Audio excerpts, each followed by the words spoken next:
buenos días.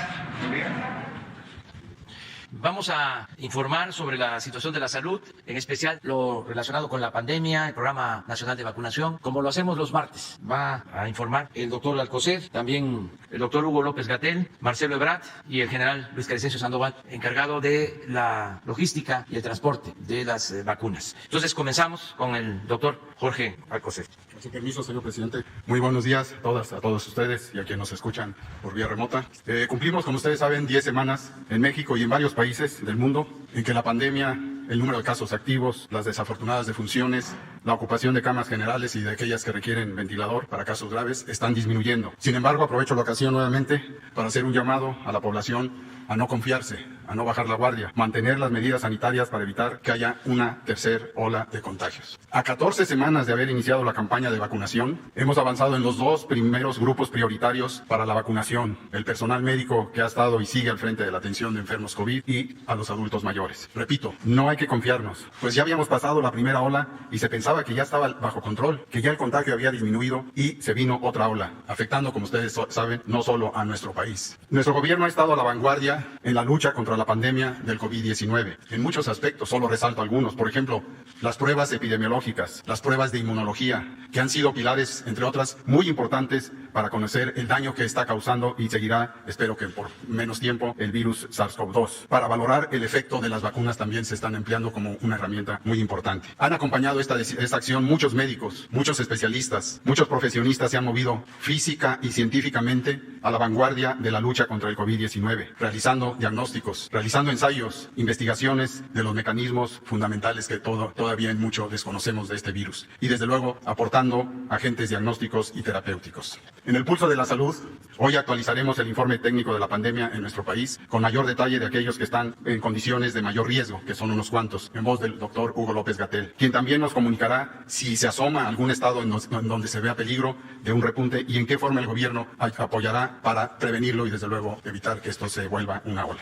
También, en la última semana, quiero señalar, ustedes están conscientes de ello, que hemos tenido 4 días muy productivos en la vacunación. Trabajamos para lograr lo programado en vacunado. Tendremos información sobre las variables que explican la velocidad de la vacunación cuando se inició la vacunación en la ciudad, cuándo se inició la vacunación en ciudades capitales y las ciudades grandes, cuántas llegarán en los próximos días de este arsenal de vacunas que se ha logrado comprometer y pagar, y cómo está la distribución en los grupos prioritarios ya mencionados. Se sigue trabajando el grupo asesor científico en conjunto con la Secretaría de Educación Pública, afinando la estrategia de apertura de las escuelas. Tenemos la responsabilidad de minimizar la exposición a infecciones para aquellos mexicanos, niñas, niños que no pueden controlar su propio entorno. Lo que parece muy claro es que aunque si el éxito del lanzamiento de la vacuna debe celebrarse, qué bueno, lo estamos haciendo, no podemos confiar solo en la vacuna. Volver a la nueva normalidad, como lo dije hace unos días, es lo que todos queremos. Recuperarse de la pandemia, también he dicho, será tan desafiante como la propia pandemia. Y para ello, el canciller nos actualizará el seguimiento importante del acceso y de disponer de vacunas. El general Luis Crescencio Sandoval, como ya lo anunció el señor presidente, en una acción importantísima, nos presentará el operativo de la distribución de las vacunas a nivel nacional. Muchas gracias. Hugo, por favor. Por su permiso, presidente. Muy buenos días, señor presidente, secretarios. Muy buenos días tengan todas y todos ustedes. Vamos a actualizar, como cada martes, en el pulso de la salud, como ya lo ha comentado el secretario de Salud, la situación de la epidemia en México y también el avance de la vacunación. Vamos a ver la primera imagen. Esto es del informe técnico que presentamos todos los días desde hace más de un año y corresponde a los casos estimados. Lo que vemos en esta curva de color azul claro son los casos estimados de COVID-19 en México y vemos exactamente lo que ya describía el doctor Alcocer, la trayectoria, el cambio en el tiempo que fue teniendo la epidemia. Cuanto más alta es la línea, quiere decir que hay mayores número de casos. Esto lo comento por cualquier persona que pudiera no estar familiarizada ya a estas alturas con las curvas epidémicas. Llegamos a un punto máximo a mitad del año, exactamente en la última semana de julio, que es donde se ve la primera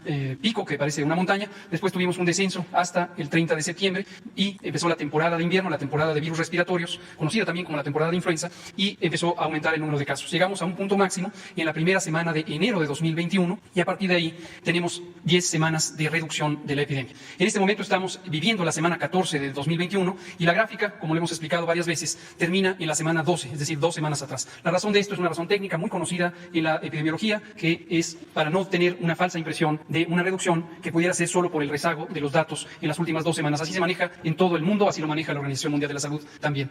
Pero de la semana 12, que es la última que aparece en la gráfica, se ve que han pasado ya 10 semanas de reducción desde el momento máximo, que fue en la primera semana de enero. El otro indicador que es importante es cuántos de los casos que hemos sumado desde el inicio de la epidemia son casos activos, son personas que están con enfermedad en este momento. Esto es importante porque, aunque es también de interés el contabilizar todas las personas que han enfermado desde el inicio de la epidemia, en términos de lo que significa la enfermedad activa, realmente solo aquellas personas que enfermaron en los últimos 15 días, en las últimas 2 semanas, son personas que tienen capacidad contagiante. Toda persona que ha superado los 14 días de enfermedad ya no es contagiante, ya no puede contagiar. En algunas situaciones, personas que han estado hospitalizadas, se considera hasta 21 días ese periodo de capacidad contagiante. Después de los 21 días es extraordinariamente improbable que las personas, cuando salen, cuando caminan, pudieran estar en capacidad de contagiar a otras.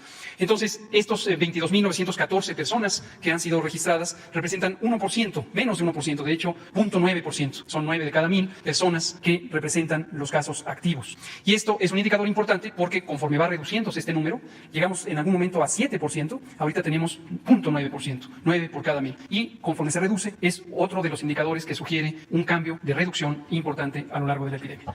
Y desde luego es importante ver que la mayoría de las personas, y esto también es afortunado, esto ocurre en todo el mundo, la mayoría de las personas que presentan COVID, más del 85%, son personas que se recuperan, son personas que la gran mayoría no requirió hospitalización y de aquellas que fueron hospitalizadas, la gran mayoría se recuperan, lo cual es desde luego alentador. Sin perder de vista la importancia y la tristeza que produce la pérdida de vidas que este virus con capacidad letal ha causado en todo el mundo. La siguiente, por favor. Otro de los indicadores importantes y que vale la pena siempre verlo con atención, porque este sí es en tiempo real, este es día por día, es el registro de ocupación de las camas hospitalarias que son destinadas a la atención de personas con COVID.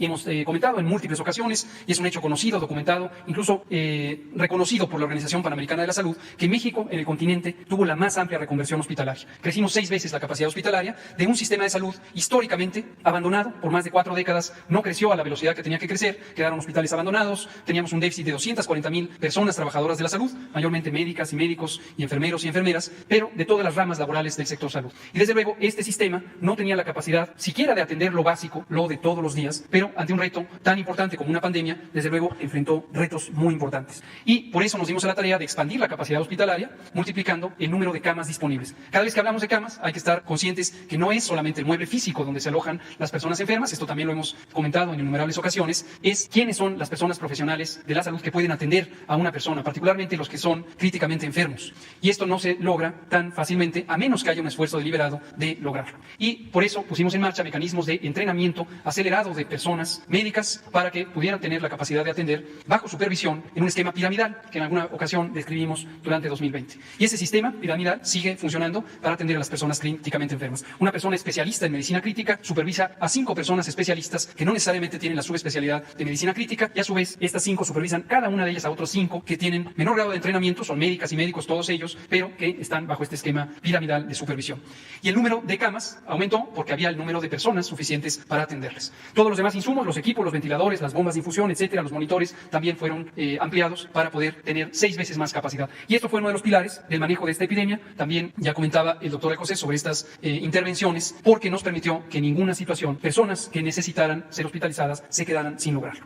Tenemos en este momento ya en las mismas 10 semanas una reducción, por ahora estamos en menos de la quinta parte de las camas destinadas a COVID están ocupadas y en las siguientes 2 imágenes podemos ver el mapa nacional donde vemos que solamente una entidad federativa resta con ocupaciones mayores al 30%. Todas las demás tienen menos de 30% de ocupación para un total nacional de 17% en las camas generales y en la siguiente en las camas que requieren atención crítica, las personas enfermas que están alojadas en esas unidades, 22%. De repente hay algunas variaciones, en la guía más reciente un aumento de 1 punto porcentual después de que habíamos tenido reducciones. Esto, desde luego, puede continuar pasando. Ahora hablemos de la vacunación. También hemos identificado que junto con la expansión hospitalaria, el otro pilar muy importante del manejo de la epidemia fue las medidas de salud pública, la reducción de la movilidad y la congregación de personas en el espacio físico. Lo que en México conocimos y hemos conocido como la Jornada Nacional de Sana Distancia, que inició desde la última semana de marzo con la suspensión temporal de las actividades en el sector educativo, en todo el sistema educativo nacional. Y posteriormente la suspensión temporal de diversas actividades consideradas como de riesgo por la congregación de personas, tanto en los campos laborales como de la actividad social en general. Esa jornada nacional de sana distancia posteriormente evolucionó hacia la nueva normalidad, un sistema semaforizado que ha permitido que en cada entidad federativa, de acuerdo a la intensidad epidémica, se vayan regulando las actividades en el espacio físico. Esos fueron los dos pilares fundamentales. El primero garantizó la capacidad de atención, el segundo redujo la velocidad de los contagios en lo que se conoce como el aplanamiento de la curva epidémica, que a muchas personas les quedó muy claro desde el inicio por la representación gráfica, a otras pareciera que les costó trabajo entender qué quiso decir y qué quiere decir el aplanamiento de la curva. Pero básicamente, si se compara estas curvas epidémicas con las de otras naciones, vemos que México, en vez de haber tenido olas epidémicas de gran tamaño, tuvo una curva lenta, de lento progreso, con pocos contagios por día y por semana. Y el tercer pilar hoy es la vacunación. La vacunación es una medida de protección específica que permite proteger del contagio, de la infección, pero sobre todo de la enfermedad y de la muerte a las personas que son vacunadas. Por extensión, también a sus familiares, a su comunidad y a la sociedad en su conjunto. Las vacunas contra el virus SARS-CoV-2, las vacunas contra COVID-19 que están disponibles en el mundo, son vacunas seguras, son vacunas eficaces que han sido probadas científicamente en distintos estudios conocidos como ensayos clínicos. Estas vacunas tienen un alto grado de eficacia, es decir, la capacidad de reducir el riesgo de enfermedad y sobre todo eso es lo que logran que personas que están en mayor riesgo de contagio, si llegan a contagiarse, no tengan enfermedad o que esta no sea enfermedad de importancia y que no cause las defunciones. Por eso no hay duda alguna que se recomienda vacunar a las personas, todas las personas, en este momento mayores de 16 años, que es para quienes han sido probadas las vacunas. En su momento se conocerán resultados de ensayos clínicos que pudieran mostrar también la utilidad y la seguridad en personas menores de 16 años. Pero recordamos un elemento importante que fue analizado por el Grupo Técnico Asesor de Vacunación de México en consonancia con recomendaciones internacionales, que fue iniciar la vacunación en personas adultas mayores. ¿Por qué razón? Porque son las personas con la mayor susceptibilidad a complicarse o incluso a morir por COVID-19. De tal manera que si se empieza a vacunar desde la persona con mayor edad y se va progresando hacia las personas que tienen edades menores, cuando se logre la cobertura del 20% de la población, se habrá reducido el 80% de las defunciones. Por eso es tan importante esta ruta técnica del plan de vacunación. Y vemos en esta gráfica que presentamos también todos los días cómo va avanzando diariamente la vacunación. En días recientes, concretamente el 31 de marzo, logramos vacunar varias decenas, centenas de hecho, de personas y llegamos al récord, al máximo que hemos logrado hasta el momento, más de 470,000 personas vacunadas en un solo día. Y aspiramos a ir incrementando esta cobertura por día para ir avanzando más rápidamente. Un elemento importante que también hemos comentado, tanto aquí en la mañana como en las conferencias vespertinas, es que trabajar en las zonas rurales es más complicado por el tiempo que lleva el desplazamiento de quienes se van a vacunar o de quienes vacunan. Y es más lento el proceder. Hemos iniciado en zonas rurales por la decisión de proteger a las personas más vulnerables, socialmente más vulnerables, que son quienes tienen los mayores riesgos de no poder resolver las complicaciones de COVID-19. Y simultáneamente también empezamos a las pocas semanas en las zonas urbanas donde existe la mayor eficiencia de los contagios. Y hemos progresado en todo el país, en todos los municipios del país, casi 2.500 municipios, y en las 32 entidades federativas por igual. Cuando estamos ya en zonas urbanas, que es lo que empezó en estos primeros días de abril y continuaremos en las siguientes 2 semanas, estamos vacunando en las capitales de los estados, estamos vacunando en ciudades grandes que no son capitales, como Acapulco, como Tijuana y varias otras, y esto va a permitir un progreso más rápido de la vacunación. Es importantísimo para poder hacerlo de esa manera, tener una dotación continua de vacunas, y en este momento ya tenemos una dotación suficiente que permite este avance más rápido durante una semana. Ayer tuvimos 292,885 vacunas aplicadas, y en la siguiente imagen vemos el total alcanzado hasta el momento, que son 9.366.993 personas han sido vacunadas, principalmente las personas adultas mayores y desde luego las personas trabajadoras de la salud y algunos trabajadoras y trabajadores de la educación. Cuando lo vemos desagregado, en la siguiente imagen, vemos precisamente esto. El personal de salud, en su mayoría ya tiene segundas dosis, tiene esquemas completos. El personal educativo, que en este caso aplica exclusivamente a lo trabajado en el estado de Campeche, estado que se mantuvo por 6 meses con semáforo verde, tenemos también la mayoría con segundas dosis. Y de las personas adultas mayores, tenemos 6.896.080 que ya recibieron la primera dosis y casi 500,000 que ya tienen la segunda dosis. Estamos avanzando muy rápidamente con la cobertura de las personas adultas mayores. Es prácticamente la mitad, un poco más de la mitad de los municipios y casi la mitad de las personas adultas mayores que existen residentes en el país. En la siguiente diapositiva lo que vemos es un elemento importante de vigilar, que es los eventos supuestamente asociados a vacunación. Estas son las reacciones que puede presentar el organismo humano ante las vacunas y como hemos constatado a lo largo de todo el ciclo de vacunación que empezó el 23 de diciembre del año pasado, hemos tenido mucha estabilidad con un número considerablemente bajo de estas reacciones. Además de las personas que han tenido reacciones, más del 99% han sido reacciones leves, que duran pocos minutos, pocas horas, a veces algunos pocos días, como las manifestaciones de fiebre, que suelen durar 1 o 2 días en aquellas personas que las presentan. Ninguna persona ha tenido una complicación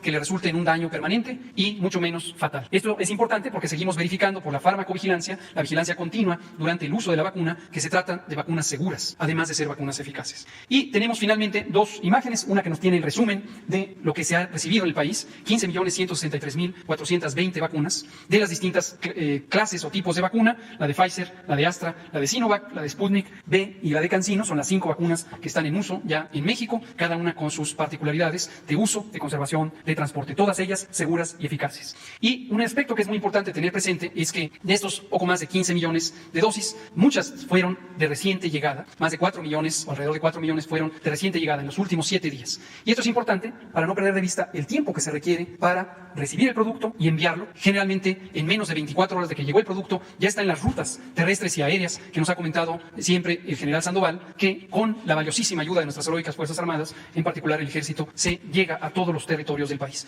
Y una vez que llegan, se distribuyen en congeladores y refrigeradores locales, cámaras de refrigeración para su uso. Eso lleva aproximadamente una semana, unos 5 días, una semana hábil, ese tiempo de desplazamiento hasta el último punto donde está lista para aplicarse. Y después, a lo largo de también aproximadamente unos 5 días, se usa de acuerdo a las citas que se van haciendo, las jornadas de vacunación diarias que se van teniendo, y se consume el producto en los otros 5 días. Por eso a veces da una impresión, que no debe ser malinterpretada, de que hay vacunas en reserva. No están en reserva, están en tránsito. Están en tránsito, están alojadas y luego se están poniendo. Ahora mismo estamos poniendo todas las que llegaron en los últimos 5 días y durante esta semana se completará el abastecimiento. Desde luego siguen llegando más, y lo vemos en la siguiente y última imagen, siguen llegando más de acuerdo al calendario de abastecimiento. Para esta semana en concreto, lo que podemos ver es, ayer por la tarde, llegaron 487.500 dosis de la vacuna Pfizer, que es la que llega todas las semanas. Ahora va a estar llegando no solo los martes, sino lunes, martes o algunos otros días de la semana. En concreto, esta semana tendremos lo que llegó ayer, una dotación semejante o igual, 487.500 el próximo jueves 8 de abril, y al día siguiente, viernes 9,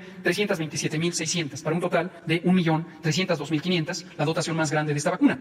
Cuando tenemos una dotación así, podemos avanzar más rápidamente porque podemos tener lo necesario para cubrir las ciudades. En este caso, adultos mayores, y posteriormente, en las siguientes fases, las otras poblaciones del programa.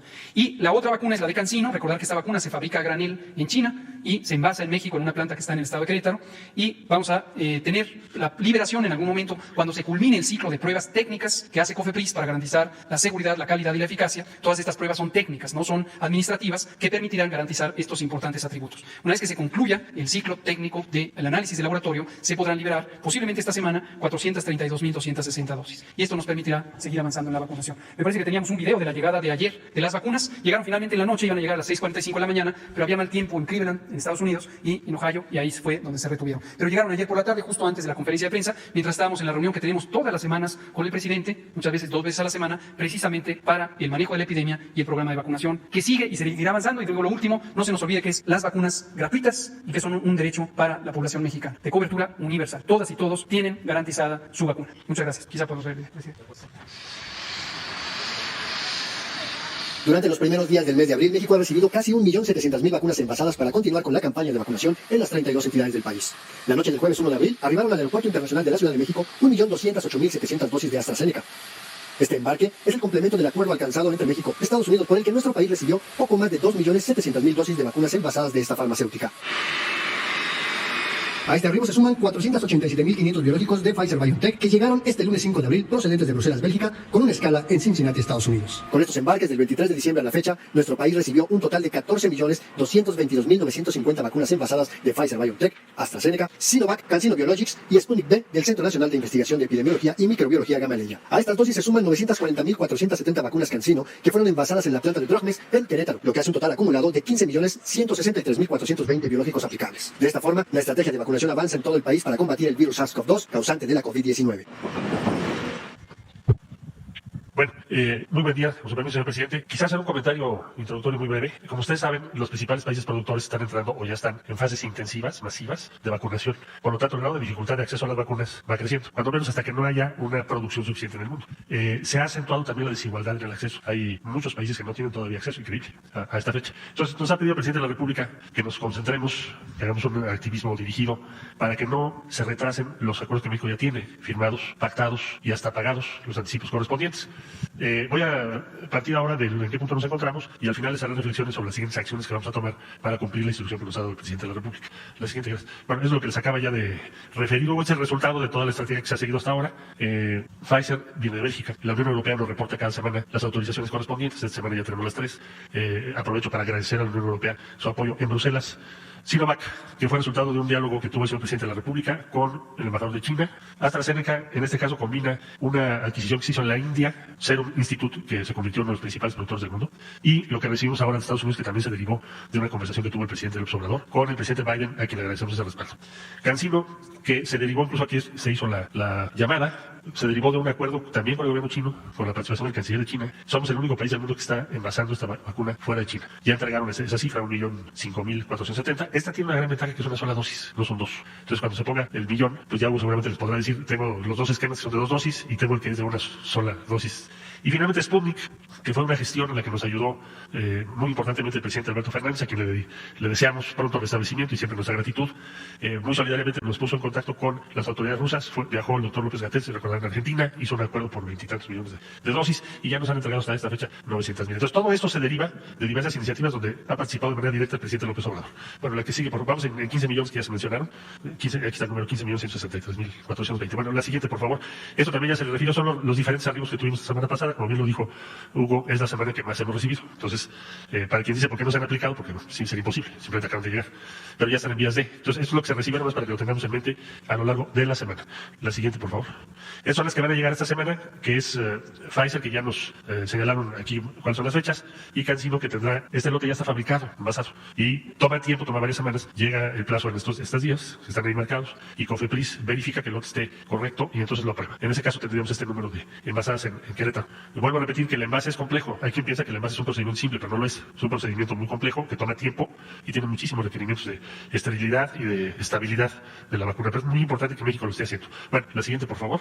Esto, nada más para hacer un recuento de lo que ha sido la estrategia mexicana desde julio del 2020. El primer acuerdo se firmó en agosto con COVAX. En octubre de 2020 se firmaron acuerdos de precompra con Pfizer, AstraZeneca y CanSino. Aquí recordar que en el caso de AstraZeneca estamos hablando de la planta que está en Ocoyoacac, este contrato, y que esa planta ya fabricó los primeros lotes, ya están envasados en México. Y se espera que la última semana de abril COFEPRIS los libere para que se empiecen a aplicar en México, y en mayo vamos a tener entregas muy importantes de AstraZeneca a merced de este convenio que se firmó en octubre. CanSino, como ya lo referí, también en octubre.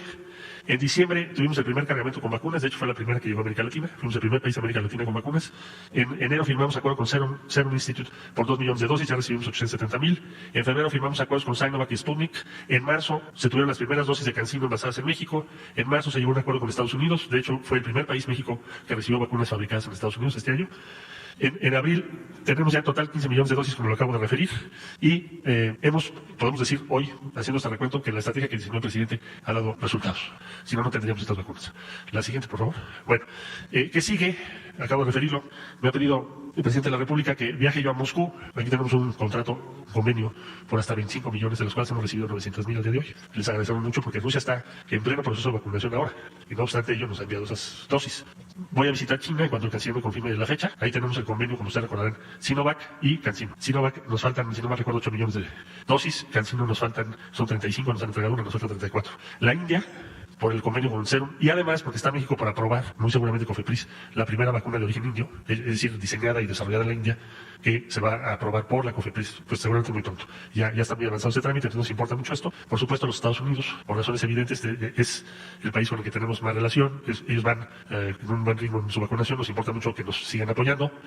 No tengo pensado ir a Argentina, pero sí decirles que la planta AstraZeneca que está produciendo ahora en México, en Ocoyoacac, en el Estado de México, como ya lo dije, ya produjo sus primeros lotes, estará entregando producto a fines de abril, gracias a una iniciativa entre México y Argentina, en la que también participó la Fundación Slim de una manera muy importante. Es una iniciativa en la que el presidente López Obrador y el presidente Alberto Fernández juntos pensaron en esto, porque si no, ¿qué sucedería? Pues no tendríamos la mayor parte de las vacunas que vamos a tener en mayo. Sería imposible. Entonces, esto se hizo en agosto del año pasado. Entonces, ha habido en la conducción de la estrategia de México, sin duda alguna, una visión importante y oportuna. Y ha participado directamente el presidente de la República. Y bueno, lo digo porque así es. Si no tuviéramos eso, no habríamos tenido este número de vacunas. Bueno, eso es lo que haremos. Les estaré yo confirmando las fechas de esas visitas.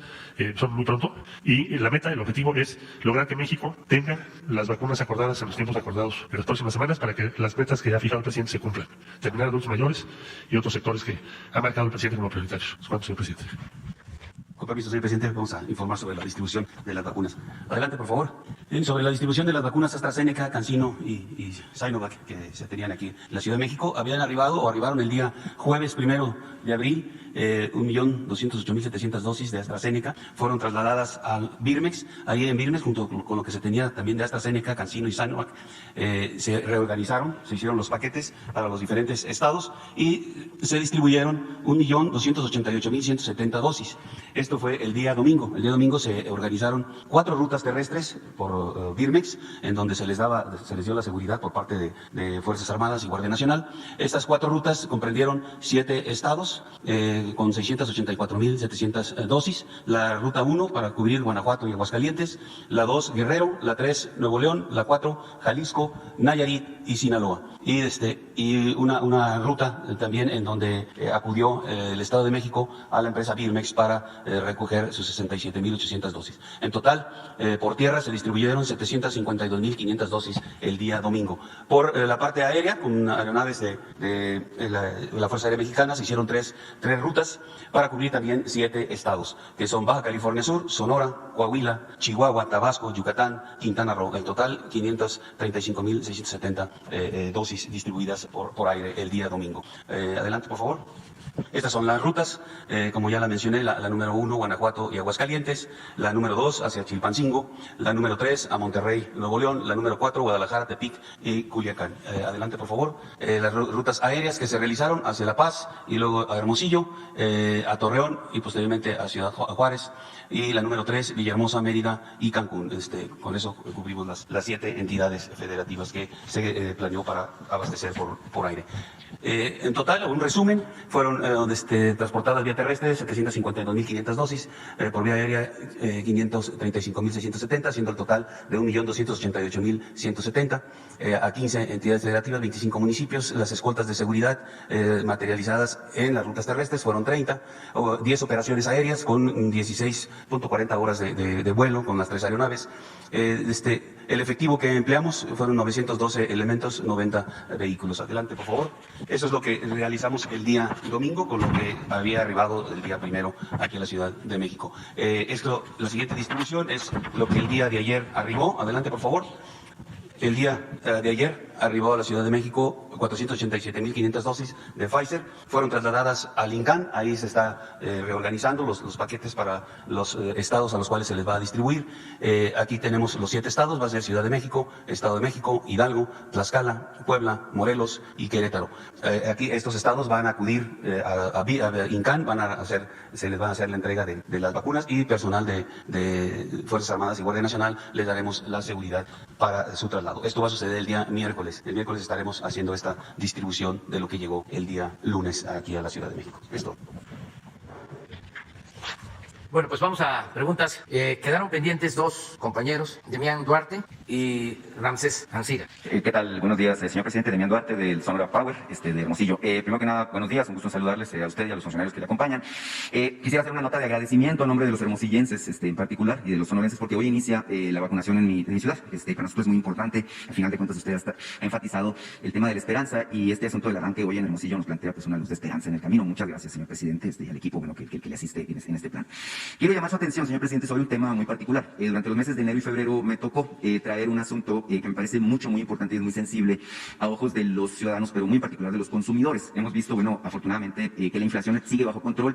Sigue con atención su informe a 100 días de lo que es el tercer año, y usted habló de algunos indicadores muy firmes que plantean pues la recuperación de la economía de manera puntual.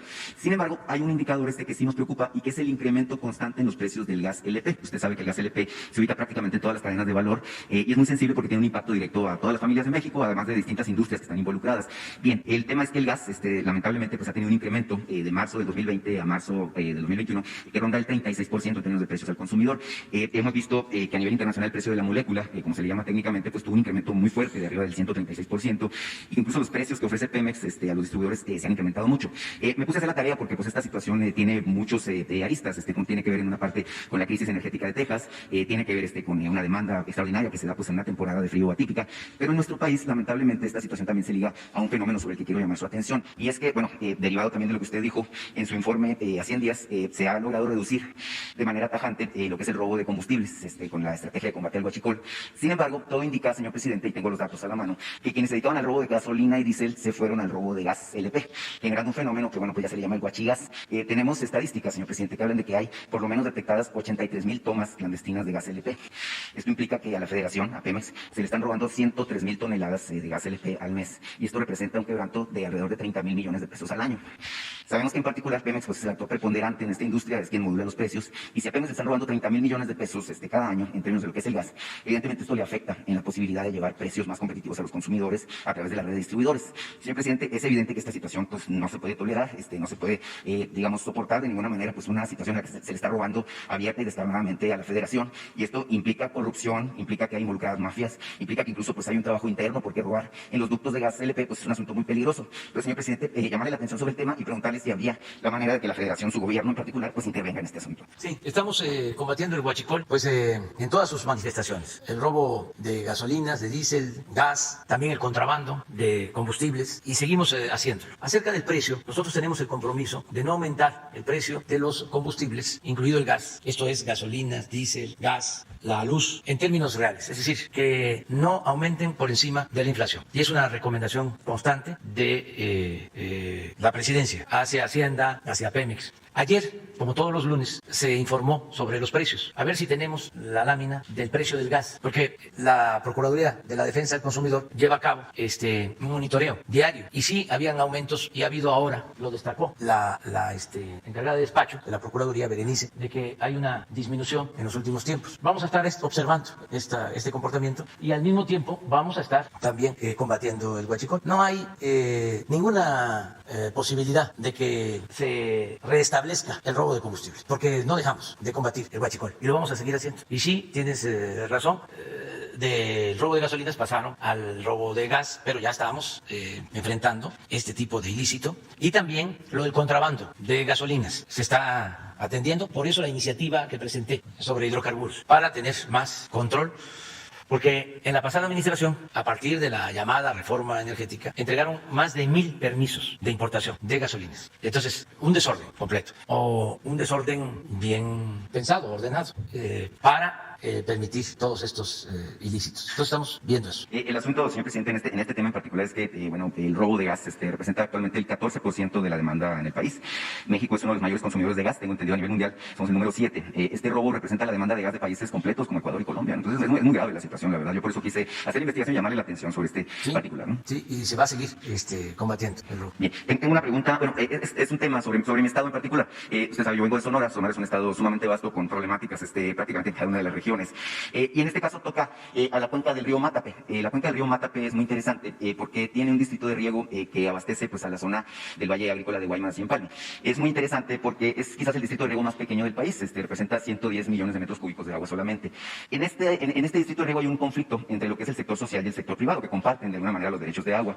El asunto es que los ejidatarios han estado buscando establecer una estrategia para proteger el acuífero de su abatimiento. El río Matape es un río que está pues, en una zona muy árida, con situaciones muy complejas, carece de infraestructura, y el asunto es que los agricultores, los ejidatarios en particular, temen que la sobreexplotación de este manto acuífero pues termine por agotarlo en el corto plazo. La petición que ellos tienen muy en específico, señor presidente, es que la directora de Conagua, Blanca Jiménez, les dé la oportunidad de dividir en dos lo que es la administración del distrito, que sea el sector social quien administre la parte que le corresponde en pozos, y que el sector privado, que encabezan familias de mucho nombre, pues, serían los machuchones ahí de la zona de Guaymas en particular, Llano, Zaragoza, etcétera, quienes manejen la otra parte, la parte que le corresponde al sector privado, porque ellos aducen que esto representa pues una situación muy específica al respecto de un riesgo de que esta zona, que da para mucho, para muchos años, pueda acabarse pues, en los próximos 5 o 10 años. Sí, lo vemos, nos ponemos de acuerdo para que los atienda Blanca Jiménez de Conagua y se busque la forma de llegar a un acuerdo. Finalmente, señor presidente, una situación parecida, nada más que en este caso corresponde a Sedatu. Existe un ejido que se llama San Javier Los Bronces. Fíjese, es muy particular este ejido en la región serrana de San Javier, porque fue creado en 1871. Fue un ejido que tiene su fundamento pues, precisamente en un decreto presidencial del presidente Benito Juárez. El asunto es que este ejido, que corresponde a un área de agostadero muy en particular, tiene por una parte 8,000 hectáreas, que es el ejido San Javier y que están plenamente reconocidas. Sin embargo, la otra parte, que es la complementaria, área que se llama Ejido Los Bronces tiene otras 8,000 hectáreas con el mismo enfoque de agostadero, pero no están reconocidas, están en una especie de limbo jurídico y en esta situación tienen desde 1962, es decir, han estado esperando durante 59 años, 59 años, perdón, que se establezca pues la claridad al respecto. La petición que tienen los ejidatarios de la zona pues es ser atendidos por el titular, Román Meyer, para poder resolver esta situación que data de muchos años. También. Sí, si tienen la posición de tiempo atrás, se puede regularizar la tenencia de la tierra. Seguramente deben de ser terrenos considerados como nacionales. Si no tienen escritura y no hay resolución presidencial, deben ser tierras nacionales. Eso se puede resolver. Es cosa también de ver con Román y con el procurador agrario que los atienda. En este caso incluso tienen la escritura y todos los títulos relacionados, incluso al gobierno de 1962 corresponde a Díaz Ordaz, si mal no recuerdo. Entonces tienen toda la documentación. El hecho es que simplemente pues, han estado muchos años en la fila esperando que ser atendidos a este respecto, señor presidente. Muchas gracias. Sí, muy bien. Ramsés. Muchas gracias, señor presidente. Muy buenos días. Mire, también como el compañero quisiera empezar con un agradecimiento. El pasado 7 de diciembre estuve con usted para denunciar varias violaciones a los derechos humanos. Usted tuvo la gentileza de mandarme con la secretaria de Gobernación, Olga Sánchez Cordero. Me recibió durante 3 horas para exponerle varios casos de personas inocentes con reconocimiento de no culpabilidad por la Organización de las Naciones Unidas. Y aunque solamente se resolvió uno de varios casos y quedan muchos pendientes, bueno, por lo menos tuvo la gentileza. Sin embargo, eso también provocó un efecto cascada, porque empezamos a recibir en Los Ángeles Press cientos de denuncias de grupos delictivos que se dedican a despojar a comuneros de Morelos, a personas de edificios en el Distrito Federal, etcétera. Algunos de ellos los hemos canalizado con mucho éxito al Consejo Ciudadano de Seguridad Pública, donde hemos tenido la estupenda atención del licenciado Graciano Cruz, director jurídico, y se están resolviendo. Pero hay algún caso grave que quisiera yo comentar, aprovechando la presencia también del señor secretario de la Defensa Nacional. Mire usted, hay un pequeño plantón fuera de la Secretaría de la Defensa Nacional. Una de las personas que está ahí es familiar del capitán Vladimir Ilich Malagón. Él era parte de la inteligencia militar y fue torturado el 2 y 3 de junio de 2010. El capitán Vladimir Ilich Malagón dijo haber recibido presiones de Javier Lozano Alarcón, que entonces era secretario de Trabajo de Felipe Calderón, y que también se le recuerda porque Zen Lillegón, un ciudadano chino, lo acusó de haberlo extorsionado, de haberle dicho copelas o cuello. Esa fue la frase. Y Vladimir Ilich Malagón lo acusó de querer intervenir en asuntos de inteligencia militar. Después, Ilich Malagón se vio involucrado en un incidente con otro capitán de apellido Alemán Pérez, al que supuestamente lo quiso aprender por órdenes de Javier Lozano Alarcón, quien por cierto es hoy el vocero de Cabeza de Vaca, el gobernador de Tamaulipas. Y en un forcejeo le disparó, lo mató y lo hicieron pasar como un crimen pasional. El otro asunto tiene que ver con Óscar Alejandro Cavata.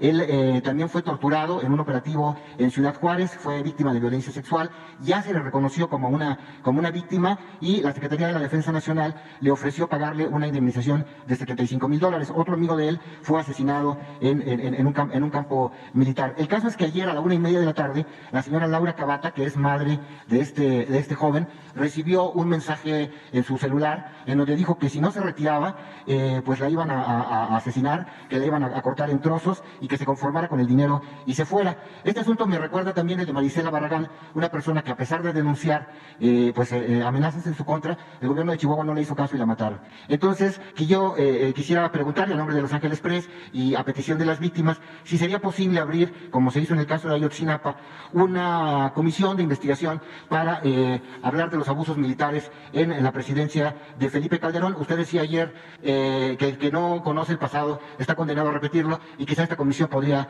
servir. Entonces, si el señor secretario de la Defensa Nacional y usted como jefe de las Fuerzas Armadas estaría interesado en abrir una investigación de estos hechos del pasado. Bueno, te propongo que primero tengamos el informe de quien está protestando en la Secretaría de Defensa, que el general secretario nos presente un informe y mañana vas a estar aquí. Si me invita, con todo gusto, sí, señor presidente. Mañana te damos todo el informe, si te parece. Perfecto. Y vemos lo de la posibilidad de abrir la investigación en general.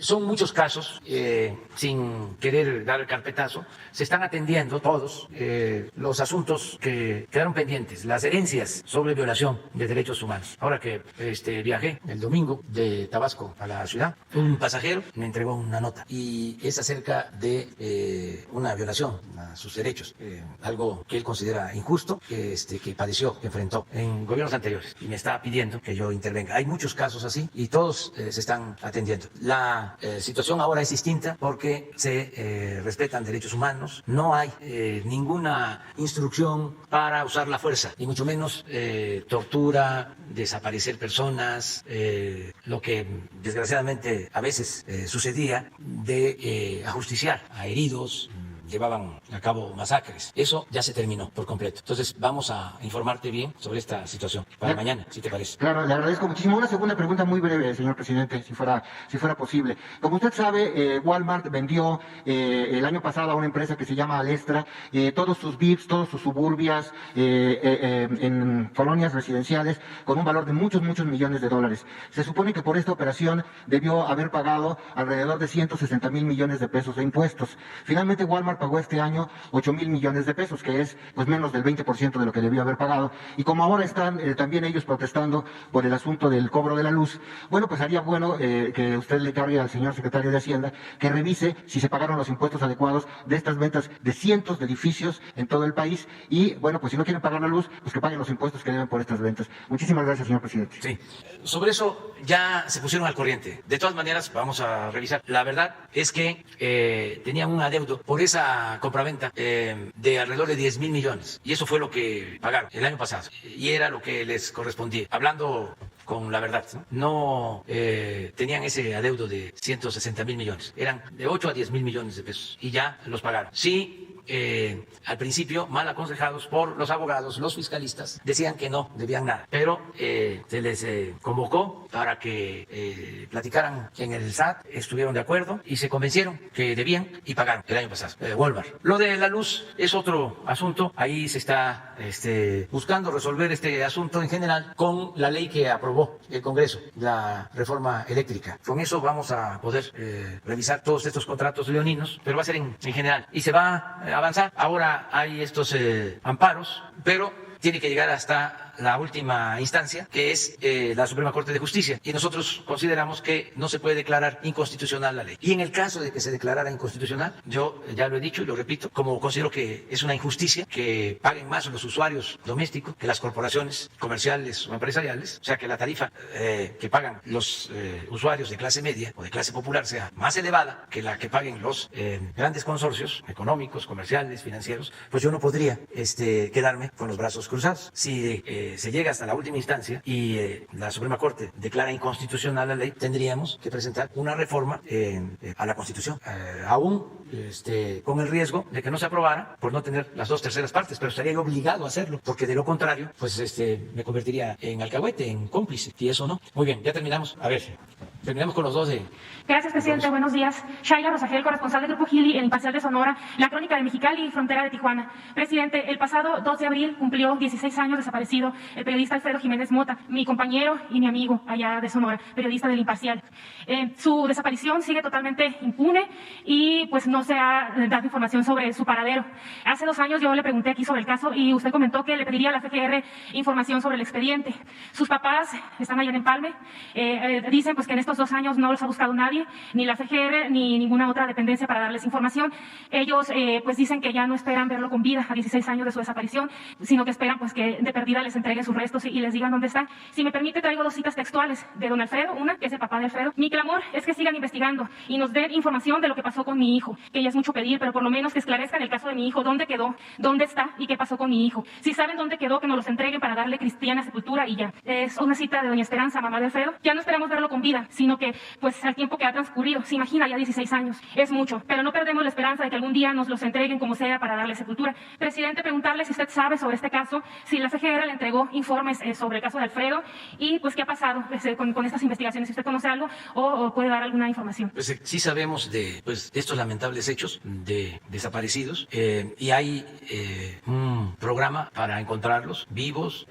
La Secretaría de Gobernación trabaja como nunca se había hecho en encontrar personas desaparecidas. Nunca se había hecho eso, lo que se está haciendo ahora. Y en este caso en particular pues vamos a pedir información hoy mismo a la Secretaría de Gobernación, a Alejandro Encinas, a la responsable de la búsqueda de personas desaparecidas, para que ella nos informe, si te parece, y tú puedas llevarle la información a los padres. ¿Podría darse aquí en la mañanera esos informes sobre el caso de Alfredo? Sí, y no solo lo de Alfredo, sino todo lo que se ha hecho para la búsqueda de desaparecidos, porque hay todo un plan y se trabaja diariamente en este propósito, que se presente un informe de cuántos han sido recuperados vivos y sus restos y se han entregado a sus familiares en el tiempo que llevamos, que son bastantes. Yo recuerdo que cuando andaba en campaña, pues yo creo que era ya presidente electo, tuvimos una reunión con madres, padres de personas desaparecidas en Tlatelolco, y ahí un señor incluso se desmayó por lo de su hija, porque estaba desaparecida su hija. Encontramos a su hija, los restos, fue muy triste, en Guerrero, en ese caso y en otros, y hemos estado constantemente buscando desaparecidos, y vamos a pedirle a Alejandro Encinas y a la encargada de este programa que vengan aquí y que informen. También, presidente, pues como dicen los papás, o sea, tienen 2 años y nadie los ha buscado, pues allá están los señores en Empalme, pues envejeciendo, 16 años esperando pues alguna información sobre el caso, sobre su... Hoy mismo se le da la información, y si te parece, pasado mañana, que esté aquí Alejandro con la responsable de todo el plan de búsqueda de desaparecidos. Muchas gracias, presidente. Por otro lado, preguntarle sobre el tema de la vacunación. Con el ritmo que lleva la vacunación en México y la disponibilidad que hay de vacunas, ayer se comentaba pues que a finales de abril se va a empezar a vacunar a los maestros. Entonces, preguntar cuándo se considera que va a estar toda la población vacunada del país. Se habían dado una fecha que es, creo que para el primer trimestre de 2022, pero preguntar si ha habido algunos cambios, si ha habido ajustes por la disponibilidad de vacunas o por los cambios que se han hecho en el plan. Sí, miren, esto es importante aclararlo porque desde el principio se definió que se iba a vacunar primero a médicos, enfermeras, a trabajadores que están salvando vidas, arriesgando sus vidas en hospitales COVID. Eso fue lo primero. Ya prácticamente quedan muy pocos que no se han vacunado, pero ya se tiene a todos vacunados, o a casi todos los trabajadores de la salud que están en hospitales COVID. No estoy hablando de los médicos en general. Decidimos que la población objetivo era primero estos trabajadores de la salud. Luego decidimos que teníamos que vacunar a los adultos mayores, porque son los más vulnerables. Ya lo hemos dicho varias veces, nos recomiendan los expertos, los médicos, los científicos, de que se atiendan a los adultos mayores, entre otras cosas, porque así se reduce la mortalidad por COVID en un 80%. Entonces, es la población más vulnerable, la que resiste menos la pandemia. Entonces, es lo que estamos haciendo. Ahora, no vamos a vacunar a otra población, a otro grupo de población, hasta que no terminemos de vacunar a todos los adultos mayores de México, a todos los adultos mayores de 60 años. Yo espero que con esto quede claro. Una vez que terminemos, que lo vamos a hacer pronto, en este mes, vamos a terminar de aplicar cuando menos una dosis a todos los adultos mayores. Entonces sí, vamos a dar atención a trabajadores de la educación, porque nos importa mucho el regreso a clases, el que se regrese a clases presenciales. Eso sería lo que se atendería. Para cuando terminemos este mes de vacunar a adultos mayores, ya vamos a empezar a vacunar a maestros y también vamos a empezar a vacunar de acuerdo a la edad. Si ya vamos a tener de 60 hacia arriba, es probable que empecemos de 50 a 60 en general. Si tenemos vacunas suficientes, de 40 a 60. Eso lo estamos valorando para avanzar. Yo espero que para el mes de mayo tengamos ya vacunados a todos los adultos mayores y a maestros, y ya iniciada la vacunación de la población de menor edad, es decir, menores de 60. Ese es el plan, ese es el propósito. Vamos bien.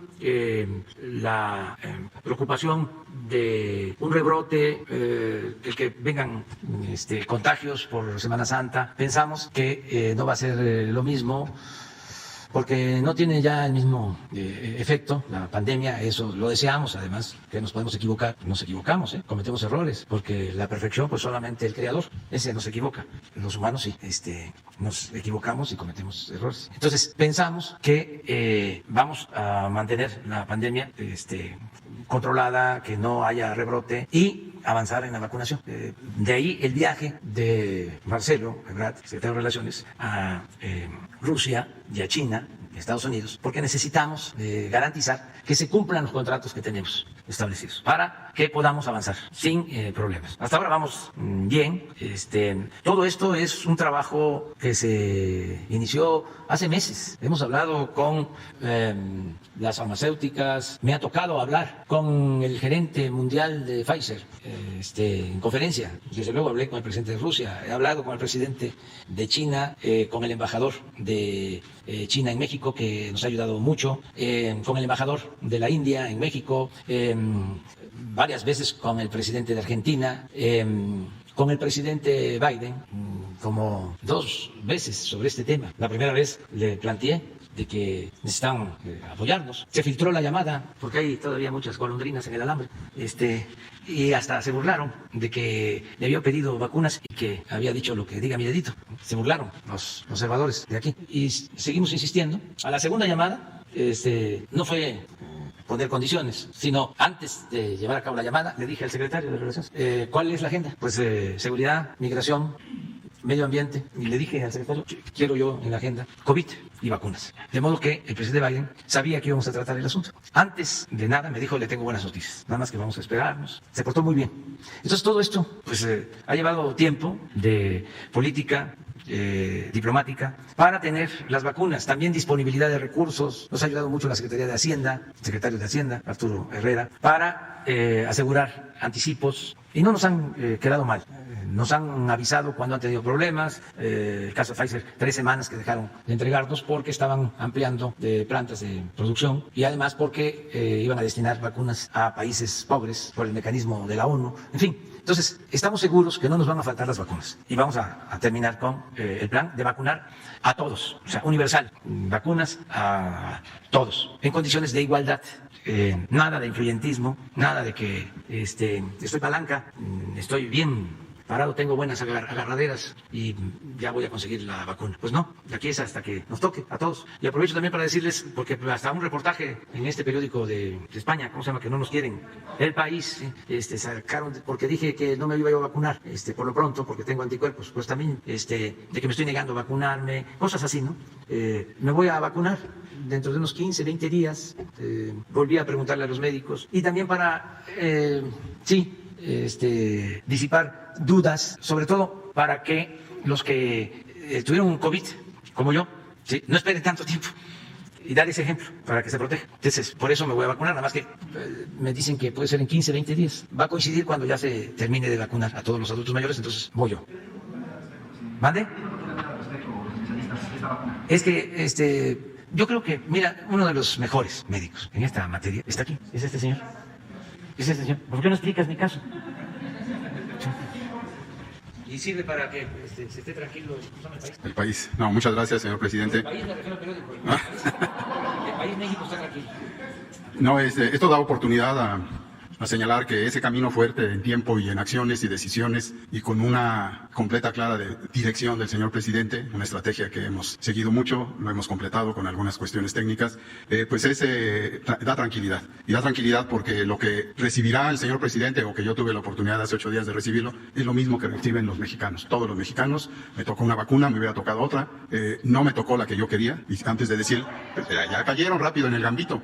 Yo hubiera deseado que me tocara la vacuna patria. Esa vacuna que los mexicanos tenemos la oportunidad, los biotecnólogos, los inmunólogos, de hacerla. Esa hubiera sido mi selección. No se da por cuestiones obviamente reales, y la que me tocó, porque así lo anunciamos, hay vacunas para todos, te toca, y la que le tocará al señor presidente, también sin ninguna selección, sino la que le toca, fue la de AstraZeneca. Y esta vacuna, igual que todas, estaba yo recordando que de las vacunas que tenemos, que se están aplicando a los mexicanos, y lo pueden ustedes checar, todas han sido aceptadas al menos en 5 países a nivel mundial, y algunas de ellas destacadas, de las que estamos poniendo, por más de 40 países. Se están ya aceptando, y desde luego con toda una serie de elementos que hacen que también en otros países, igual que aquí, tengamos retrasos, tengamos situaciones que no nos permiten dar un seguimiento puntual de fechas, ni siquiera a países como Alemania, que tienen toda esa trayectoria y ese prestigio de ser muy continuos y muy exactos en todo lo que realizan, o al menos eso es lo que se lee y lo que se vive en muchos otros aspectos. Ellos también han tenido que frenar, cambiar, no la estrategia, sino la táctica. Y entrando a lo que dice el presidente, efectivamente, en el camino de esta pandemia aprendemos todos los días, y también, desde luego, consideramos todas las opiniones. Algunas, hoy vimos una de las últimas que ayer apareció en la mayor parte de los diarios,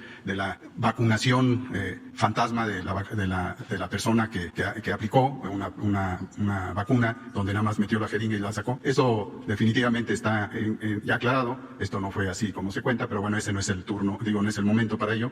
Pero sí, en la aplicación de estas vacunas se han descrito muchos elementos que no son descuidos como sino son situaciones que no se conocen, que la estamos aprendiendo, que el virus nos está enseñando. A veces el virus, parece que estoy jugando en ciencia ficción, reta al sistema inmune, y a veces en ocasiones este reto es visto por lo poco que podemos ver. El sistema inmune está totalmente identificado por elementos que no son medibles más que en investigación y cuyos resultados pueden durar semanas, meses o años para tener una, entre comillas, verdad. Lo que vemos son los anticuerpos, que son moléculas que todos tenemos, que son parte de nuestro repertorio, pero es lo que se ve y que más rápidamente se puede identificar, pero no es lo único, que esas moléculas son producidas por células y ahí abrimos el repertorio, pero superior al de Guerra y Paz, ese gran libro, donde participan muchos elementos de todo tipo de la defensa de nuestro sistema inmune. Y ese sistema inmune lo empezamos a desarrollar dentro del desarrollo de un ser humano a través de la codificación, o sea, las instrucciones, los elementos, los materiales que da la mitad del padre y la mitad de la madre. Esa inmunidad que se llama innata, es complicado medirla. Y la segunda parte, que es la inmunidad, o sea, la respuesta del sistema que tenemos, que se encarga exclusivamente de vigilar y de identificar cuando entra millones y millones de sustancias extrañas. Ahora sí ya puedo decir antígenos, porque antes, si lo hubiera dicho hace un año, ustedes hubieran dicho, ¿qué? Ahora ustedes lo señalan. Me aplicaron el antígeno. Una señora que conozco y que visito en los mercados, dice, oiga, doctor, a usted ya le aplicaron el antígeno. Dije, ¿a dónde vine? Es un mercado sobre ruedas, pero el conocimiento que nos deja esa inmunidad, nosotros no la podemos medir con la exactitud que quisiéramos. Cuando viene el COVID en una persona, se recogen esos anticuerpos producto de esa batalla de nuestro sistema inmune, de nuestras células, que son millones de células que se encargan precisamente de eso. Y lo hacen con una especificidad directa, o sea, si hay un germen, una bacteria,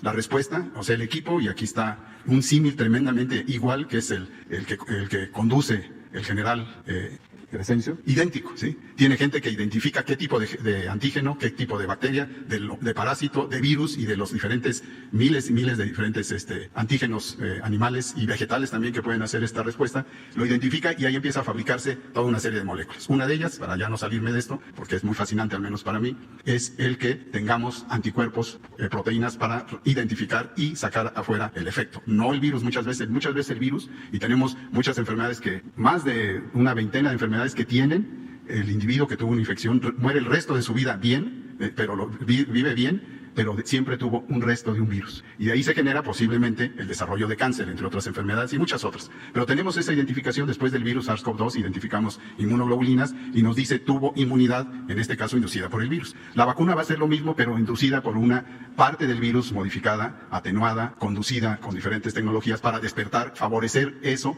que para algunos, los que no han tenido o que no tuvimos, afortunadamente yo estoy dentro de ellos, yo no tuve esa infección del virus, no generamos anticuerpos. El señor presidente tuvo el virus, generó anticuerpos, pero ahí juega parte importante cómo se generan y en qué cantidad. La gente más sana genera, desde luego, progresivamente mejores y más cantidad de anticuerpos. El presidente generó un número importante de anticuerpos que le permiten ser protegidos por más tiempo. Y cuando hablamos de más tiempo, todavía no conocemos qué tan más tiempo. 4 o 6 meses, ya hay estudios donde a los 8 meses ya no tienen esos anticuerpos y entonces quedan indefensos como si no hubieran tenido la enfermedad.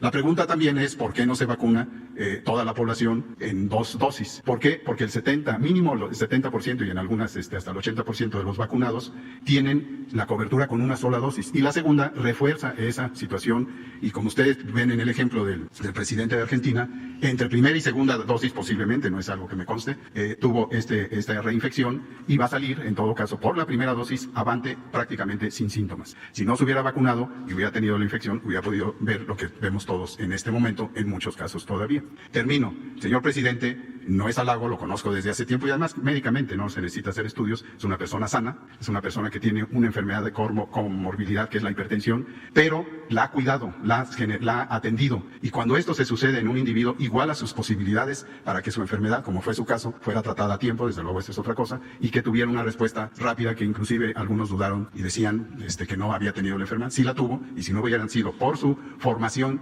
ya individual, su capacidad de respuesta inmunológica positiva y rápida y buena, que pues no fue gratuita, no la compró.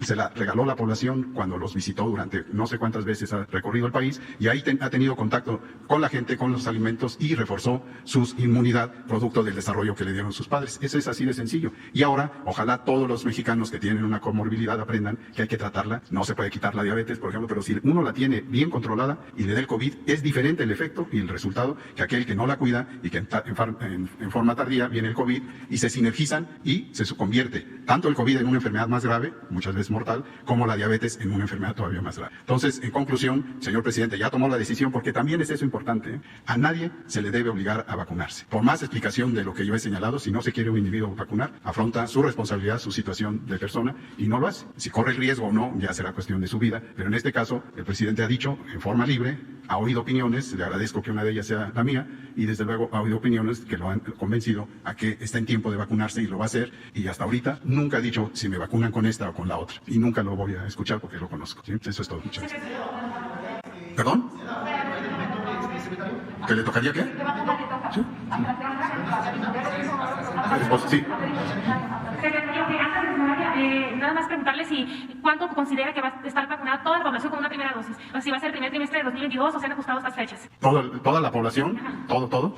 Es difícil señalarlo, los plazos van avanzando, pero es posible que hacia fines de año tengamos muy buenas expectativas en número, y también hay que ver, adelantando, pues la pandemia no nos va a dejar por este año. No está dicho que en 2021 termina, no. Hay que ver para el año siguiente, como esto se acaba, como se dice, hasta que se acaba, si vamos a requerir una nueva vacuna o nueva dosis de la misma. No sabemos, es posible, pero todavía no hay información en ninguna parte del mundo. Gracias. Presidente, mi última pregunta ya para... Sí. La última pregunta es para el canciller Marcelo Ebrard. Canciller, ahora que Estados Unidos ha acelerado su vacunación en Estados Unidos y también los estados de la frontera norte, como Sonora, Baja California y otros estados, ya está por completarse la vacunación de los adultos mayores, preguntarle si ha habido avances sobre la reapertura de la frontera norte, la reapertura económica, debido pues que ya tiene cerrada desde marzo del año pasado. Sí, hemos estado en comunicación con los Estados Unidos. No se prevé levantar todas las restricciones de un día a otro, quiero decir de un mes a otro, no se ve eso pronto, pero sí lo que vamos a hacer es revisar las actividades en función de la evolución de la pandemia y de la vacunación también del lado de México. Entonces vamos a tratar de reducir el impacto económico lo más pronto posible, es lo que estamos trabajando ahorita. Y ya que tengamos la conclusión, pues se lo damos a conocer, porque ahí sí puede ser diferente por cada ciudad. Bueno, a lo mejor nos van a preguntar de la vacuna, Patito, o sí tenían pensado preguntar sobre eso. Entonces sí, bueno, ahí va de una vez la respuesta. Miren, siguieron los medios, la mayoría de los medios, con lo de la vacuna falsa. Entonces, la de aire.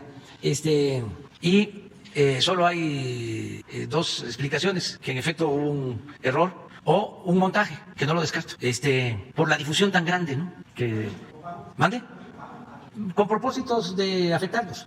Yo les decía de que no son cosa del otro mundo los montajes. O sea que sabemos de montajes pues, que se han dado, de periodistas que han hecho montajes, de televisoras que han hecho montaje. Y vamos, porque hay que aprovecharlo para hacer conciencia, sobre todo en los jóvenes, porque ese montaje al que hago referencia sucedió hace, ¿como cuántos años? Como 10 años. Entonces el joven que hoy tiene 18 años, tenía 8 años. Entonces escucha montaje aquí y decir, ese señor inventa. Entonces le vamos a pedir permiso a Televisa para ver si mañana damos a conocer lo que fue ese montaje, el del señor Vallarta y de la ciudadana francesa, que lo saquemos aquí, ¿les parece? O sea, para ilustrar de cómo era antes, porque siguen con la jeringa vacía. Entonces, es importante subrayar sobre estos asuntos, porque se olvidan, se produce una especie de amnesia, y es interesante porque este montaje, todo esto es pedagógico, que nadie se vaya a enojar, se llevó a cabo cuando era secretario de Seguridad Pública Genaro García Luna, de la API, no era de Seguridad. ¿Eso fue en qué año? Con Fox. El montaje fue con Fox. Y luego fue el secretario de Seguridad con Calderón. Entonces, es muy importante por todos los personajes que estaban involucrados. Muchos medios de información, reporteros. Yo me acuerdo que Ciro Gómez Leiva era admirador de García Luna. El que está en Milenio, ¿cómo se llama? Carlos Marín. Tenía a García Luna un cuarto, ¿no? Con equipos, y los llevaba ahí y salían, sí, cuánta tecnología. Entonces, no olvidemos eso, porque ahora son los más tenaces cuestionadores de todo lo que hace el gobierno. Entonces vamos a pasar mañana ese capítulo, que es interesante, porque eso es un montaje. El caso de la jeringa, según nos han informado, hay dos versiones. Una que entró el señor molesto, que eso tampoco es extraño, Mucha gente mayor va a regañadientes, no les gusta que los vacunen. Pongan un videito que hay de un adulto mayor que gruñón, para que vean, puede ser eso, que es natural, Luego leí una crónica también de una señora que desde que se formó iba protestando, ¿no? Qué barbaridad, cuánto tiempo aquí parada, no me atienden, este gobierno no sirve para nada, dale. Eso es normal. Bueno, dicen que el señor iba así, ya molesto, y que llamó mucho la atención de que iba un familiar detrás con una cámara. Entonces, la enfermera, que es una voluntaria, eso es lo que ella expresa, dice que cuando le puso el piquete estaba nerviosa porque estaba la cámara, que eso no es usual. O sea, y que en efecto le sacó la aguja y no le puso, y que los mismos familiares dijeron no le pusieron la vacuna, y ahí mismo todos decidieron ponerle la vacuna, o sea que fueron 2 piquetes, uno sin líquido, porque dice que ella al darle el pinchazo, al meter la aguja, la sacó, y después le pusieron. Bueno, al poco tiempo, nota nacional, bueno, todavía ayer estaba yo viendo la conferencia, por eso le vamos a pedir a los de Televisa que nos presten lo de el montaje, porque de Televisa es los que vinieron, ¿no? Especial. Pues vamos a pedirle que nos presten para ver lo de montaje. Pero a ver, ¿no tienes al señor? Sí. Es que puede ser que sea eso, fue un error. Lo que llama la atención es tanta difusión. Claro, la nota es la nota, ¿no? Por eso, como la nota es la nota, vamos a hablar de montajes. ¿Ustedes conocen lo del montaje? A ver, pero ¿conocen la escena y todo? Bueno, ese es el oficio de ustedes. ¿Pero ustedes creen que la mayoría de la gente sabe de eso? No. Entonces va a ser importante recrear ese momento. Sí, muy buena gente. Sí.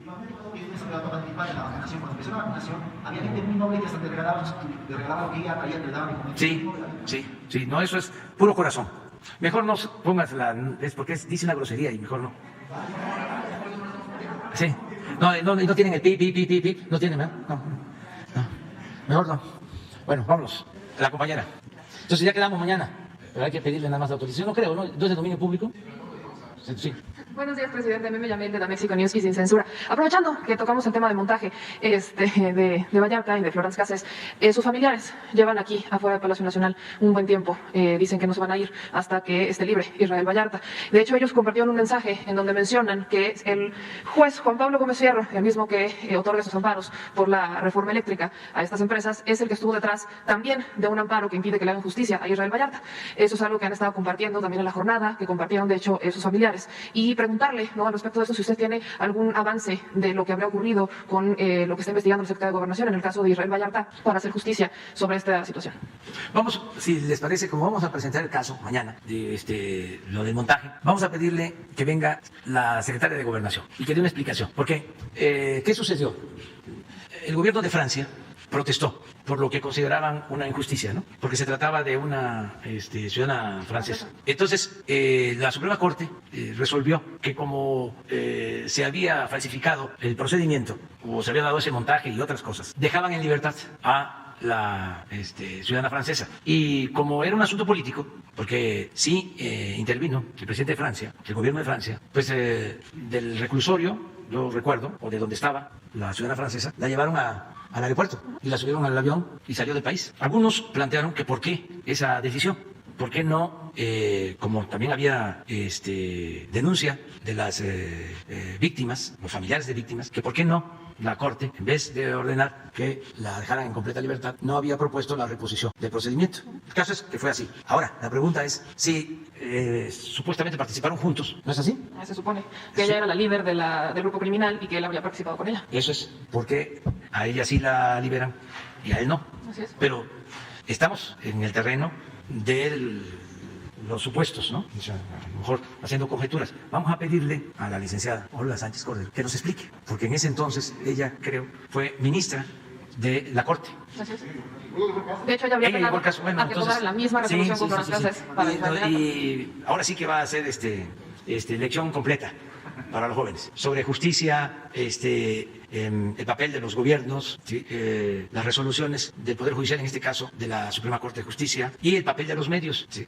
Todo completo. ¿Cómo era antes? Pues es que se nos va a olvidar, a nosotros no, pero sí los jóvenes no tienen información porque además hubo mucha oscuridad en todo el periodo neoliberal, se ocultó mucho la verdad, o sea, hubo silencio cómplice, entonces la gente no se enteraba de las cosas, o sea, era como el periodo del silencio, el periodo neoliberal, una zona de silencio durante mucho tiempo. Y sí, se tenía información, pero no tan precisa. Se daba la noticia un día, 2, y no se volvía a tocar el tema, aunque se tratara de asuntos graves. Había consigna, ¿cómo le llamaban? Lo del daño tenía algo, no era como amortiguar el daño, pero tiene un nombre.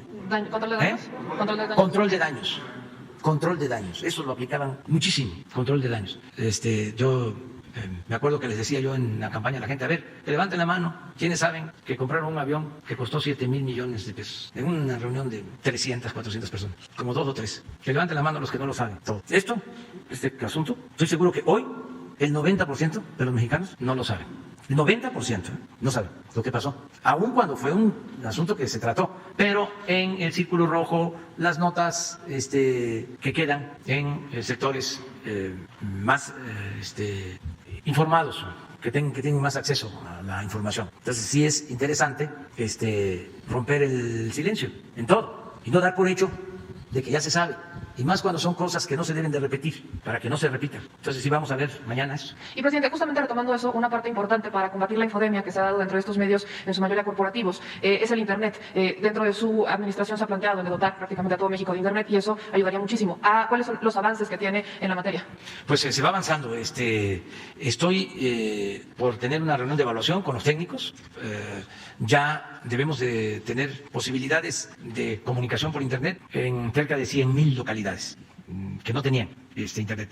Se requieren equipos especiales también que se están comprando en el extranjero, que no hay aquí, para la conexión de Internet. Pero pronto vamos a tener ya un informe de cómo vamos. Eso es una revolución. Cuando logremos que todo el territorio nacional tenga comunicación por Internet, se va a avanzar mucho. Porque todavía, la mayoría de los mexicanos, aunque parezca increíble, y lo puedo probar, se entera de las noticias por televisión. Debe de tener la televisión como un 50-55% de la población que sigue viendo televisión. Esto no tiene que ver de luego con los jóvenes. Los jóvenes, la mayoría es Internet, se enteran por el Internet. Pero todavía un buen sector de la población es por televisión. Y también jóvenes, porque no tienen acceso a Internet. No hay comunicación por Internet. Y luego la radio, pero sobre todo la radio aquí, en las ciudades, por los carros, por los vehículos. La gente va escuchando. Como son tramos largos, escucha más radio. Y todavía la radio tiene también importancia. Y menos los periódicos. Son los que han resentido más los cambios, ¿no?, que se están dando en la comunicación.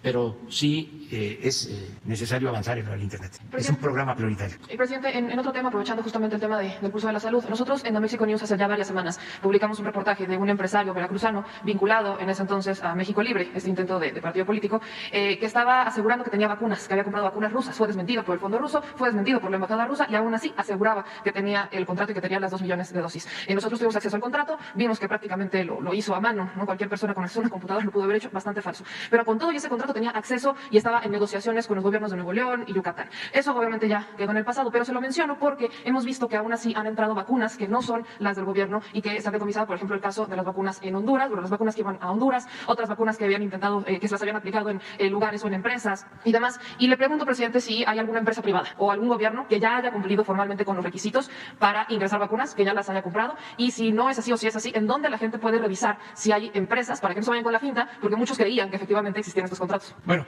eso también es importante de la información, el que tengamos esta posibilidad de informar. Eso nos ayuda mucho a que la gente no se deje engañar. Aquí hemos dicho de que no hay vacunas en venta. No existe ninguna vacuna que no llegue por la vía, vamos a decir, oficial. Solamente que entren de contrabando, como estas vacunas de Honduras, que por cierto muy pocas, y hay mucho control sobre vacunas. Fue muy bueno, además vacunas falsas. Sí, además fue muy bueno.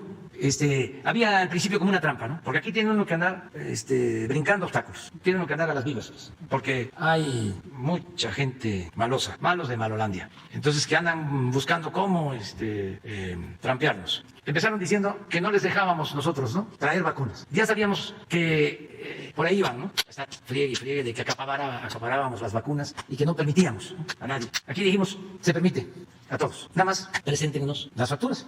Y presentando la factura, se da el permiso de inmediato. Y ya, se acabó. Porque todo era puro cuento. Había gobernadores que decían, voy a mandar a mi secretario de salud a España o a Francia.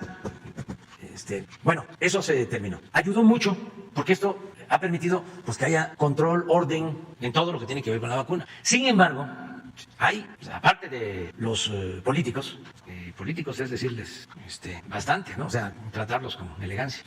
Hay muchos vivales, ¿sí? Y que engañan, mucha gente que se dedica a eso. También somos alrededor de 120 millones de mexicanos. Entonces siempre hay, como en todo, no vivimos en una sociedad perfecta. Hay muchos que están buscando la forma de transar, o sea, que buscan cómo robar, cómo transar. Y hay gente que les creen, pero no crean ustedes que gente común o gente del pueblo, no. La gente del pueblo está más avispada. No, gente que uno piensa que tienen más información y todo, porque como los domina la ambición. Entonces, a ver, te traigo este negocio, vas a ganar tanto. Entonces pelan los ojos, ¿no? Y ahí van. Entonces, vienen hasta acá algunos. Dicen, tengo este contrato de vacunas que las van a entregar de inmediato.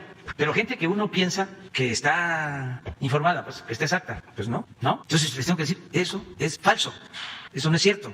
Un día les voy a contar lo que sucede, o cómo es esto, pues. Y esto sirve también para que todo el mundo tenga información. Un día estábamos aquí y veo que viene Elenita Poniatowska, que es un dulce, una gran escritora, pero además, puro corazón. Ay, qué bien que viene Elenita, yo creo que hasta lo dije. Y me dice, quiero hablar contigo. Ah, pues vamos. Y venía con 2 personas. Hasta, pues, como voy a atender a Elenita en el pasillo, si la quiero tanto. Como además, como cualquier otra persona, cualquier otro ciudadano que voy a atender al despacho. ¿Cómo estás? Ya, la plática. Pues las 2 personas. Pues es que estos señores querían platicar contigo porque tienen una cosa importante que plantear. Un hombre y una mujer. Entonces el hombre dice, es que nosotros tenemos una encomienda de no voy a mencionar, de una señora, esposa de alguien que fue presidente de un país, que quiere donar a México y al gobierno de usted para ayudar a los pobres. No sé, $1 millón. No, $1 billón. Una cosa así.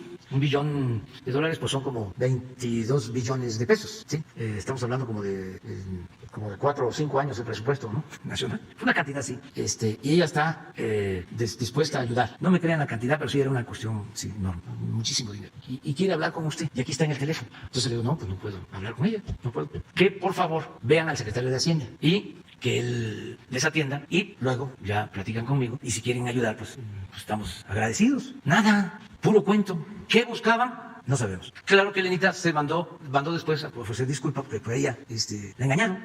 Pero así como eso, vienen abogados a decir de que hay unas cuentas, muchas cuentas del antiguo sindicato petrolero, que son miles de millones de pesos. Y investiga Hacienda, que tienen los bancos, cuentas, que lo que quieren es nada más un porcentaje de esas cuentas. Y resulta que no hay elementos, no hay pruebas. Entonces sí existe un México de fantasía, ¿no? O sea, no un México de fantasía, sino gente fantasiosa, ¿no? Que está metida en ese tipo de cosas. Entonces lo de las vacunas, afortunadamente, está manejado con orden, no hay entrada a nadie. Querían pagarnos unas deudas del SAT con equipos médicos, vacunas y todo eso, y también falso. No hay. Porque las farmacéuticas no están vendiendo a particulares, no nos han solicitado ningún permiso. Entonces vamos bien, porque pues no se permite que haya esa piratería. Y ya solo para cerrar, presidente, le acabo de mandar a Comunicación Social una carta que le dirige el general Martínez Perea. Este general estuvo 15 años en prisión con pruebas pues falsas y un tribunal ya falló a su favor, declarando pues que es inocente. Él lo que está pidiendo es que pues se le regresen sus derechos por haber trabajado durante tantos años en la Sedena. Lamentablemente, pese a que un tribunal falla a su favor, no se los han regresado y de hecho desde el 2019 ya se hablaba de que la Secretaría de la Defensa Nacional se estaba negando a reconocer la inocencia del general. Entonces la carta ya se las mandé para no leerla completa aquí, pero se lo encargaría mucho. Sí, lo vamos a ver. Muchas Muy gracias. bien, se nos pasó el tiempo. Mañana vamos a ver lo de ¿qué? ¿Cómo? ¿El qué? ¿Ah, sí? A ver, pon. Pero sí con el PIB. Manuelito, le voy a aplicar la vacuna. ¿O qué cara está aquí? Llámalo, cuidado. Manuelito, me asusta. ¡Cállate! No pelees, no te enojes. Ya, ¿cuánto dónde? ¿Asustaste a la señorita, Manuel? Ya me voy.